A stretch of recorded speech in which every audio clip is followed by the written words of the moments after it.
सहारा India परिवार। इस नाम को भारत का शायद ही कोई परिवार होगा जो नहीं जानता होगा। और वो इस नाम को इसलिए जानते हैं क्योंकि उन्होंने अपने खून पसीने की कमाई सहारा इंडिया में जमा किया था। और इसलिए जमा किया था क्योंकि उनको इनसे कुछ ब्याज मिल सके और वो इनका जो पैसा है मूलधन ब्याज के साथ समय पे इनको मिले, ताकि घर परिवार में उन पैसों से ये कुछ काम कर सके। कोई मोटा काम होता है, कोई शादी ब्याह हुआ, किसी को बच्चे को शिक्षा देनी है, पढ़ाई के लिए कहीं भेजना है, तो वहाँ पे उनको ये पैसा काम दे सके। लेकिन जैसा कि सभी लोग जानते हैं, सहारा इंडिया डूब गया।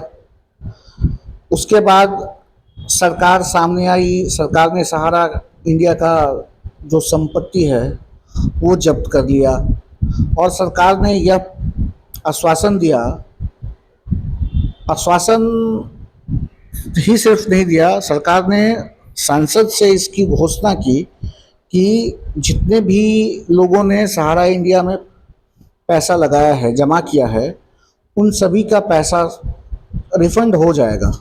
और इसके लिए आप देख सकते हैं, रिफंड के लिए यहाँ पे रिफंड पोर्टल भी बनाया गया है।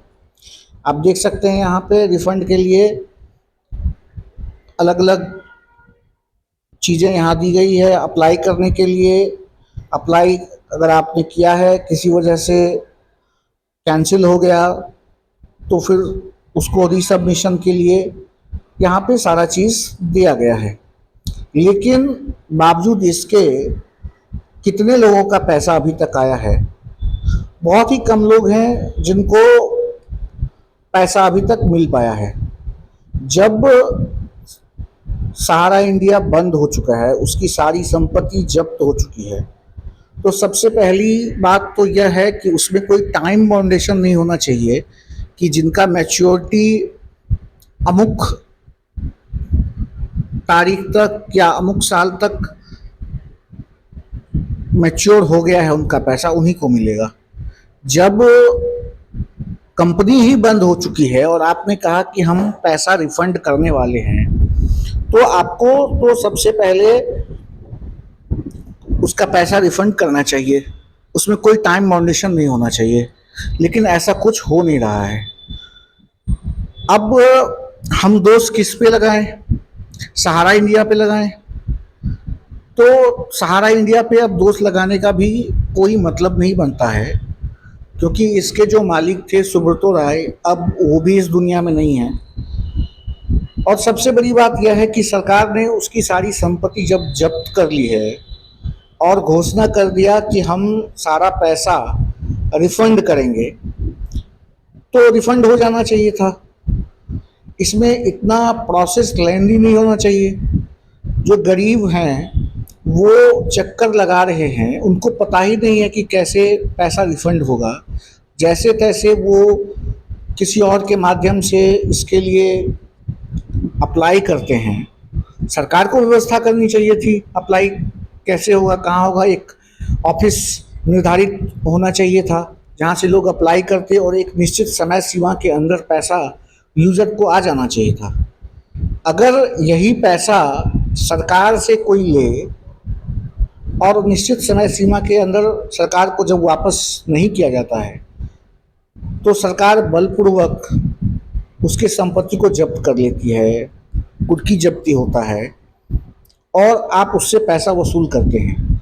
लेकिन जब आपने हमारा पैसा रखा हुआ है, हम यह इसलिए कह रहे हैं कि आपने हमारा पैसा रखा हुआ है क्योंकि हमने जहाँ पे पैसा लगाया था उसकी संपत्ति को आपने जब्त कर लिया।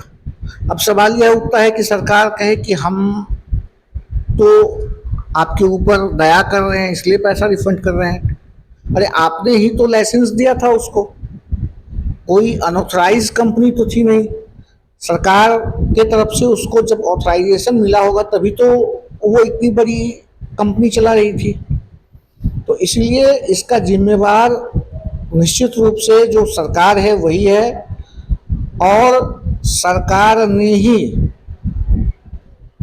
इस पैसे को अपने पास होल्ड करके रखा हुआ है और गरीब लोगों को परेशान किया जा रहा है।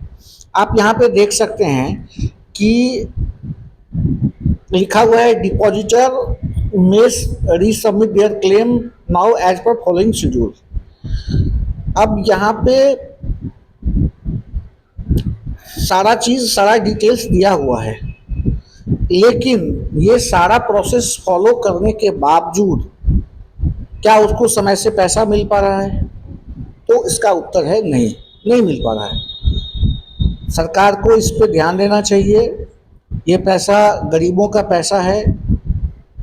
आप उसको अलग अलग छोटे छोटे प्रलोभन से प्रभावित करते हैं, इलेक्शन जीतते हैं, राज करते हैं, लेकिन उनके द्वारा जो जमा किया गया है, उनके खून पसीने की कमाई, उसको आपने एक तरह से उसको चुराना कहते हैं, आप चुरा के रखे हुए हैं। आपने यह भी कहा कि हम आपको देंगे, लेकिन उस पर कोई काम नहीं हो रहा है। तो इस पे सरकार को अविलंब एक्शन लेना चाहिए और सभी जो भी जमा करता है उनका पैसा रिफंड होना चाहिए।